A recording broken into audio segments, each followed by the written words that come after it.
This is Alice McGrath with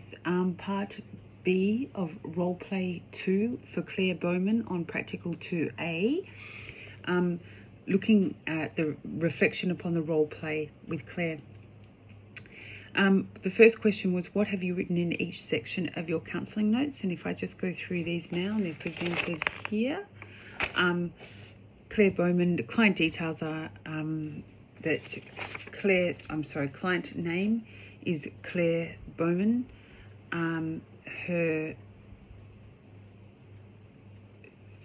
is 33 years of age, married, age 35, 4-year-old child, Ethan, full-time stay-at-home mum, and that's the critical information I've put on the counselling notes. This is session 1, and I've put the date as 25th of June 2024. The goals that I've placed for Claire are short-term, to look at the very time-dependent decision around letting her boss know whether she's returning to work, and indeed the critical issue around enrolling the child in the next day, enrolling Ethan into childcare, but that broader issue around whether or not she's ready, willing and confident to return to life as a full-time worker. And one of the other goals that I've noted down here is to look at that notion of family resilience in this decision-making time, noting that there's a fair amount of pressure, as reported by Claire, coming from her husband. That's flowed into the topics discussed and the outcome, noting that Claire took some time to articulate some of the issues that she had. And I've noted things like Claire has used the words such as, I feel guilty, am I a good mother, my husband is nagging me,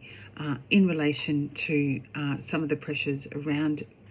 family and around the financial burdens that the family faces, in terms of her transitioning from a full-time mum back to her work as an executive assistant. Noting also that Ethan, there's some reflection that from Claire, and I put this in topics discussed around Ethan. The best case for him would be to, the reflection on whether it would be good for him to go to childcare. So I've looked at the outcome here as well, and that Claire has decided that she, as the first initial, I'm just trying to read my notes here, came to the decision using the decision-making tool, and here I've used blended intervention and strategies, the decision-making tool, using reflection, attending behaviours, acceptance towards resistance, and the decisional balance tool, where the outcome is that Claire is willing to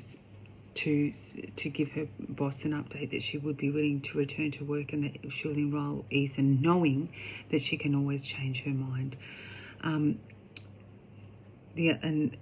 Another intervention that we've adopted,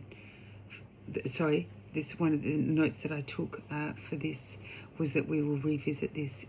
in the next session in terms of a fully developed case plan,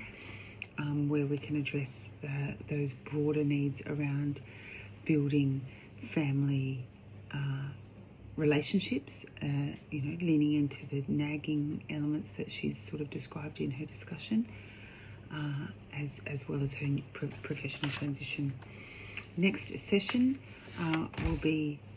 and I've noted also, the next session will focus on reflecting on how the last week went with the decision to discuss this with the boss and to enrol Ethan, and to start to work towards building in some of those relaxation methods, role-playing methods on how to discuss this with her husband and the like.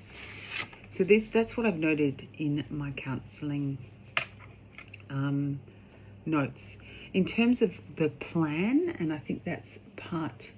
B of the assessment, if I could just refer to my notes, What will you write in each section of the counselling plan? What I would write would be the client details, which is clear, same as what I do have for the notes, in fact. Involvement of other agencies or referral information, I would put nil at this time. Special needs information, I would put that her husband has actually noted that he would like to call me and to discuss the counselling session and the decisions Claire is making, and that, you know, I've put this in the special needs section, noting that her special requirements, should I say, to explicitly, you know, not give consent has been noted. So that's obviously really important to have in the counselling plan for recordings perspective. No immediate safety issues that have been conveyed. Client's own identified priorities include a notion of desperation about whether to, you know, retain her role as stay-at-home mum or move into her more high-profile role, as she called it, as an executive assistant. Noting that these are time-bound and the boss needs an answer by tomorrow or by Friday, and that indeed she needs to enrol Ethan into the childcare. There's also those issues around financial burdens and a husband nagging, as I heard on a couple of occasions in the course of the discussion. The observed client requirements that I have really picked up on is helping, you know, by applying a decision-making tool, supporting her to help distill all of the issues that are swimming around in her head into sort of segments of more micro issues that she can attack one by one with the support of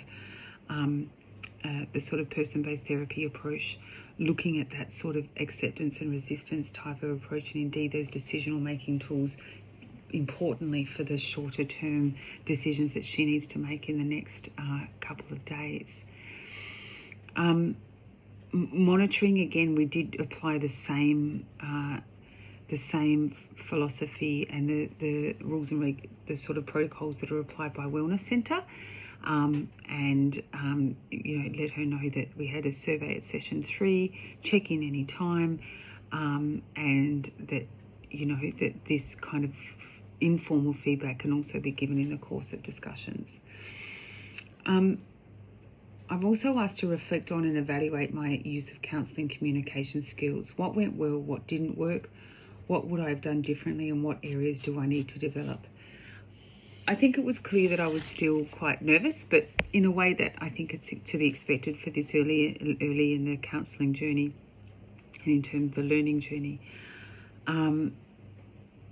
I did notice that I was sort of egging her on to sign a document when I sort of replayed the video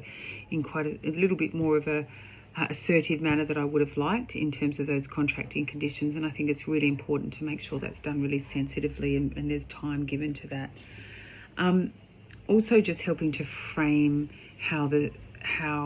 discussion on that day was going to run and how we would leave other bigger issues for the next occasion. I feel like I did go over that, but maybe not in enough detail. In terms of what worked well, I think some things in terms of my communication skills, using empathy, and I think for this, having 2 females and you really leaning into that, sort of coming from that perspective of empathy around that journey of critical transitions in life, like becoming from a new mum back to her role and a new identity back again as a professional in the workplace. Summarising, attending behaviours, acceptance towards resistance, and using the decisional balance tool, I actually thought was good, but of course could have been a little bit better in terms of how I sort of wrapped that into a really concise package, noting that the time frame for this exercise, again, it was an introductory session that I think really needed that you know, I could have given a little, could have made a little bit more succinct. I think that's it for now, but I did feel like I learned a lot, which was really interesting, and I really enjoyed the exchange, and I think that's says a lot about, hopefully what I've learned in the process of doing all the theory behind this course as well. Thank you.